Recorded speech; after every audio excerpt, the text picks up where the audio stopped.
इतने सालों से मैं जिस मर्द की तलाश में हूँ, मेरी वो ख्वाहिश अभी तक पूरी नहीं हुई है विरकोदर। माफ कीजिए राजकुमारी, लेकिन कल सुंदर नगर के डेथ मैच में शायद आपकी ख्वाहिश पूरी हो जाए। उस राज्य में कई नए गुलाम आए हैं। पर्दे के पीछे से दो दासियां श्यामल साम्राज्य के सम्राट बिंदुसार की बेटी राजकुमारी मणिकर्णिका और उसके खास मंत्री वृकोदर को बातें करते देख रही थीं। तभी एक ने पूछा, आखिर ये राजकुमारी किस मर्द की तलाश में है और इनकी कौन सी ख्वाहिश है जो अभी तक अधूरी है? उसका जिक्र तो हम अपने जुबान पर भी नहीं ला सकते। बस इतना जान लें कि इस औरत को मर्दों को गुलाम बनाने का शौक है और फिर ये उनके बीच मौत का मुकाबला करवाती है। लेकिन जीतने वाले के साथ ये क्या करती है किसी को नहीं पता। हे भगवान, यानी कल फिर सैकड़ों औरतों की मांग का सिंदूर उजड़ जाएगा। न जाने कितनी माँओं की गोद सूनी हो जाएगी। क्या करे बहन, हम गरीबों की जिंदगी में बस यही लिखा है। उधर दूसरी तरफ श्यामल साम्राज्य में आने वाले सुंदर नगर राज्य में डेथ मैच की घोषणा शुरू हो गई थी। सुनो सुनो सुनो, सुंदर नगर में डेथ मैच का आयोजन होने वाला है। राजकुमारी मणिकर्णिका भी इस आयोजन में पधार रही हैं। ये घोषणा सुनकर सभी के दिल दहल उठे। मौत का खेल तो इन अमीरों ने अपना शौक बना रखा है। डेथ मैच में गुलामों के लिए एक नियम बनाया गया था। अगर एक भी गुलाम राज परिवार के योद्धाओं को हराकर जिंदा बच जाए तो उसके साथ सारे गुलामों को आजाद कर दिया जाएगा। लेकिन ये सब इतना आसान नहीं था, क्योंकि इन गुलामों की जिंदगी नर्क से बदतर थी और इन्हीं गुलामों के बीच कैद था 16 साल का नील वायुपुत्र, जो आम कैदी नहीं था। कल आजादी का नया सूरज निकलेगा। इस बार तुम लोगों की तरफ से मैं लड़ूंगा। पागल मत बनो नील, हालत देखी है अपनी और हम सब की। पूरे दिन हमें पीटा जाता है। हम तो अपने पैरों पर ठीक से खड़े भी नहीं हो सकते और उस मणिकर्णिका से हमें कौन बचाएगा? अब चाहे मणिकर्णिका आए या यमराज, कल मैं यहाँ से निकल के ही रहूंगा। आखिर कमजोर नील कैसे लड़ेगा राज परिवार और मणिकर्णिका के शक्तिशाली योद्धाओं से? सबके मन में यही सवाल था, जबकि नील की आंखों के सामने उसकी बीती जिंदगी किसी फिल्म की तरह चल रही थी। 3 साल पहले की बात है। 13 साल का नील अपने पिता राजा वीरेंद्र वायुपुत्र को ढूंढते हुए उनके कमरे में पहुंचा था। पिताजी, पिताजी, कहाँ हैं आप? तभी उसकी नजर एक अंधेरे कोने में पड़ी हुई बड़ी सी कुर्सी पर पड़ती है। वो कुर्सी के सामने जाता है और अपने पिता का चेहरा देखकर दर्द और डर से चीख पड़ता है। पिताजी, ये क्या हो गया आपको?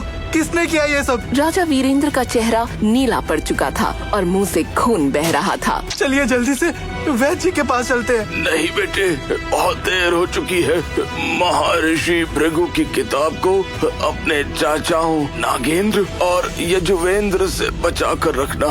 अब तुम ही वायुपुत्रों की आखिरी उम्मीद हो नील। राजा वीरेंद्र का शरीर बेजान होकर एक तरफ गिर पड़ता है और नील के आंसू फूट पड़ते हैं। पिताजी!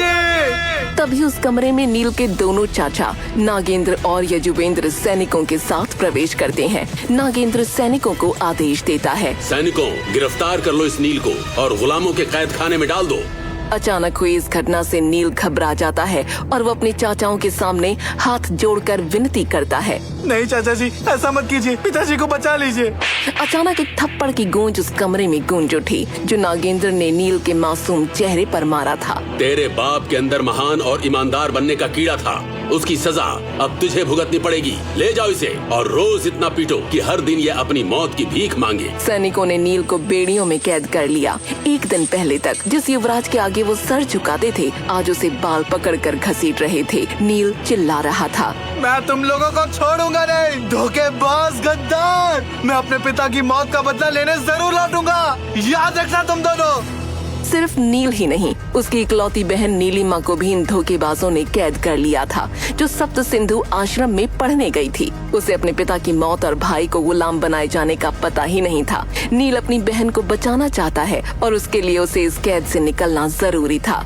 लोगों के सोने के बाद उसने चुपचाप अपने पिता की दी हुई रहस्यमयी किताब निकाली और पढ़ने लगा, लेकिन काफी देर पढ़ने के बाद भी वो उसके मंत्रों का रहस्य नहीं समझ पाया। बीते 3 सालों में सैकड़ों बार इसे पढ़ चुका हूँ। आखिर कौन सा रहस्य छिपा है इसमें? मुझे तो ये रत्ती के कागजों से ज्यादा कुछ नहीं लगती। गुस्से और झुंझलाहट में नील कोठरी में जल रहे दिए पर उस किताब को पटक देता है। किताब के पन्ने आग में जलने लगते हैं। नील बचने की आखिरी उम्मीद अपने सामने राख होते हुए देख रहा था। तभी अचानक जलते पन्नों के बीच कुछ ऐसा हुआ जिसे देख नील की रूह कांप गई। ये सुनहरा पन्ना कहाँ से आया? मैंने इसे सैकड़ों बार पढ़ा, तभी क्यों नहीं मिला मुझे? उस सुनहरे पन्ने पर प्राचीन अलौकिक भाषा में कुछ अजीब से निशान बने थे। हर निशान एक मंत्र था। जैसे ही नील ने उस पर हाथ रखा, वो सुनहरा पन्ना हजारों छोटे छोटे टुकड़ों में बंट गया और नील के पूरे शरीर में चिपकने लगा। उसका शरीर गर्म लावे की तरह जलने लगा। मेरा शरीर जल रहा है, बचाओ मुझे। ये क्या हो रहा है मेरे साथ? नील की चीखों से काल कोठरी कांप उठी, लेकिन उसकी चीखें बाहर किसी को सुनाई नहीं दे रही थीं।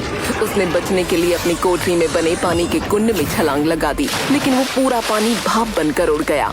उसकी त्वचा की छेदों से गर्म लोहे की तरह लाल रंग की रोशनी बाहर आ रही थी। नील की आंखें दर्द से बंद हो गईं, लेकिन फिर उसके शरीर में वो हुआ जो सभी की कल्पना से परे था। सूरज की पहली किरण के साथ डेथ मैच शुरू हो चुका था। काल कोठरी में नील का पूरा शरीर गर्म लावे की तरह दहक रहा था। उधर मैदान में एक एक करके गुलाम मारे जा रहे थे। वहीं नील चट्टान में मुक्के मारकर अपनी गर्मी को कम करने की कोशिश कर रहा था। दोपहर तक लाशों के ढेर जमा हो चुके थे। एक तरफ अमीर लोग जीत का जश्न मना रहे थे, दूसरी तरफ रोते चीखते गरीब और गुलामों के परिवारों का दर्द धरती और आसमान को भी दहला रहा था। अखाड़े में खड़ा सुंदर नगर का बेरहम और ताकतवर राजकुमार राजदत्त लोगों को चुनौती दे रहा था। तभी नील ने अखाड़े में कदम रखा। उसे देखकर राजदत्त बोला, तू तो अभी तक जिंदा है। लगता है तेरी मौत मेरे ही हाथों लिखी है। मेरी कहानी सुनकर लोग दुआ मांगेंगे कि उनके घरों में तुझ जैसे भाई और रिश्तेदार ना हो। रिश्ते कमजोर लोग बनाते हैं, मैं अकेला ही काफी हूँ। चल अब मरने के लिए तैयार हो जा। राजदत्त ने अपने हाथ की मुट्ठी को कसना शुरू कर दिया और उसके शरीर में नीली ऊर्जा दौड़ने लगी। उसकी ताकत 100 हाथियों के बराबर थी। राजदत्त ने नील के सीने पर उस मुक्के से वार कर दिया। नील कई फुट दूर जा गिरा, लेकिन इस बार उसे जरा भी दर्द का एहसास नहीं हुआ। उसके शरीर में गर्म धाराएं दौड़ने लगी। नील उठ खड़ा हुआ। राजदत्त को इसकी उम्मीद नहीं थी। थोड़ा और दम लगा राजदत्त, इतना मेरे लिए काफी नहीं है। राजदत्त भूखे भेड़िए की तरह नील पर टूट पड़ा। वो जितना उसे पीटता, नील के शरीर में उतनी ज्यादा ताकत पैदा होने लगती। उसके शरीर से लाल रंग का गर्म तरल पदार्थ बहने लगा। सबको लगा वो खून है, लेकिन ये देह शोधन तकनीक थी जिसमें शरीर को जितना पीटा जाता वो उतना ज्यादा ताकतवर बन जाता। नील को अपने वार आसानी से झेलते देखकर राजदत्त का गुस्सा बढ़ता जा रहा था। तुझे कुछ हो क्यों नहीं रहा? क्या तू मेरे सब्र का इम्तिहान ले रहा है? तो फिर ये ले। राजदत्त ने नंदी सहस्त्र मुष्टिका से नील पर हमला कर दिया, जिसकी ताकत 10 परमाणु बमों के बराबर थी। नील कई फुट दूर जा गिरा। शोरगुल थम गया। नील पर इसका गहरा असर हुआ। उसकी आत्मा में बसे 9 दिव्य नागों की शक्ति जाग उठी। नील की कुंडलिनी शक्ति के 4 चक्र एक साथ चमकने लगे। वो फिर उठ खड़ा हुआ। लोगों की आंखें फटी रह गईं।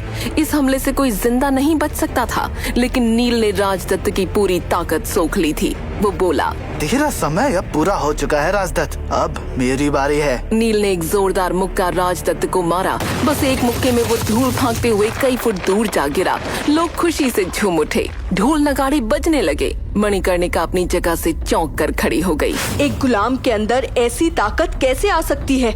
आखिर कौन है ये? वृकोदर, इसकी सच्चाई का जल्दी पता लगाओ। लगता है मेरी तलाश पूरी हुई। मणिकर्णिका के खास मंत्री वृकोदर ने जब नील की कहानी बताई तो मणिकर्णिका के पैरों तले जमीन खिसक गई। यानी मेरे साथ इतना बड़ा धोखा? अब मैं इन लोगों को नहीं छोड़ूंगी। तभी नील मैदान से चिल्लाते हुए राजा नागेंद्र से बोला, डेथ मैच के नियमों के मुताबिक मैं जीत गया और अब आपको मुझे और इन सारे गुलामों को आजाद करना होगा। राजदत्त की हार उसके पिता यजुवेंद्र और बड़े चाचा नागेंद्र को बर्दाश्त न हुई। नागेंद्र किसी चोट खाए घायल सांप की तरह फुंकार रहा था। वो इतनी आसानी से नील को छोड़ने वाला नहीं था। वो चिल्लाया, इतनी आसानी से नहीं, तुझे आजाद छोड़कर मैं इतने बरसों की अपनी मेहनत बर्बाद नहीं कर सकता। मैदान में फिर मौत जैसा सन्नाटा छा गया। नागेंद्र ने अपना हाथ लहराया और नीली बिजली की तलवारें हवा में घूमते हुए नील को घेरने लगी। नील जानता था कि वो नागेंद्र का सामना नहीं कर सकता। नागेंद्र बिजली की गति से नील की तरफ दौड़ा।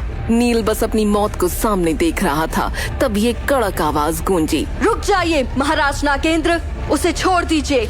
नागेंद्र के कदम वहीं ठहर गए। मणिकर्णिका, आप जानती भी हैं आप किसे बचाने की कोशिश कर रही हैं? एक गद्दार के बेटे को, जो मौत की सजा पाया हुआ एक गुलाम है। याद है आपने मुझे एक वचन दिया था, उस वचन के बदले मैं इसका जीवन दान मांग रही हूँ। नागेंद्र ने अपनी तलवार पटक दी।